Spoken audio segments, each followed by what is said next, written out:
Hi, it's Adrienne with the Oliver team at RE/MAX Universal. Wanted to give you 10 reasons not to sell your home by yourself. So the market is very hot right now. So there's a lot of sellers out there that are wanting to sell it themselves. But I wanted to give you 10 things to consider. So you're thinking that you're going to save 1.5% to 3% in commissions, right? Because you're only going to have to pay the buyer's agent. It doesn't seem that hard. You put some pictures online and buyers send in offers. So while some people have a great experience doing this, percentage of homes in the US that have been sold per owner has steadily declined, right? So with its peak kind of in '02. So this is like a long time ago. Number one, the reason that you shouldn't do it is time. So you should be prepared to sacrifice a lot of time, from staging, taking the perfect pictures. You have to deal with looky-loos and door knockers and talking with agents who won't take you seriously. So it's a big time investment. Number two is costs. When you sell by owner, you may think that you're saving money, but in reality, you're actually probably spending a lot of money up front with no guarantee of return, right? So listing agents, basically like myself, spend a calculated amount of money up front to ensure that the listing sells and that everything goes smoothly. So we spend money on things like professional photos, Facebook ads, all of those things, right? Number three, saving on commission. So choosing to sell your house as a FSBO doesn't really save you money. On average, homes sold by agents got $295,000 compared to $217,900 for a FSBO. When you find the right agent, we price your property properly and you get the most amount of money in the shortest amount of time. So when you have this combination, it basically means that you can sell your house for 10 to 30% more. So 10 to 30% more on one hand, 1.5 to 3% of what you're going to pay an actual listing agent on the other hand. Which one do you make more money? Right? Number four, no money up front. So I spend a lot of money up front, no obligation. You don't actually have to pay me anything. I front the money.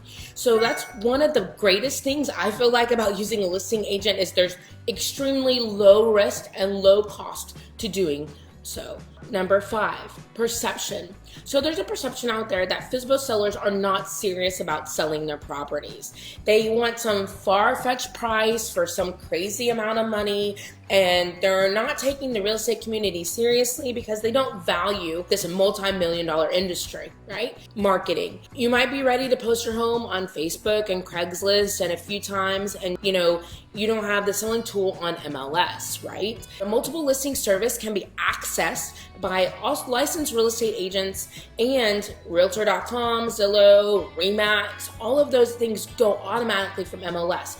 So it posts your listing on thousands of websites instead of just a couple, right? So major home buyers that begin their search are looking on these sites. They're looking on the agent-run MLS sites. They're not looking on, forsalebyowner.com, okay? Number seven is liability. So when you're selling your home without an agent, any mistake that you make can get you sued, right? Not saying that agents are perfect, but we have something called errors and omissions insurance, which protects me if I make a mistake or when other agents make a mistake. Number eight, you run the risk of having an agent boycott or sabotage your listing.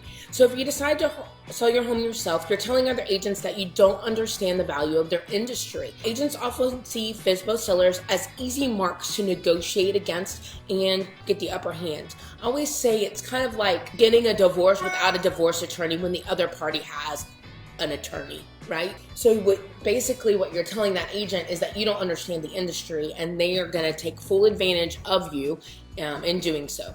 Number nine, pricing incorrectly. When pricing your home incorrectly, basically few people can see it. There's all this data and statistics that I share in my listing appointments about why it's important to price it properly. If you're interested in any of that, please let me know. I'd love to tell you about it. And number 10 is lowballers. When you sell your house FSBO, 9 times out of 10, you're gonna get 20 lowball offers. So I have a lot of FSBOs that I will deal with and they're like, just bring me an offer, just bring me an offer. Now I have clients that are investors that will bring an offer. It's usually less than tax value, which if your house is in good shape, you should not take. You should definitely put it on the open market.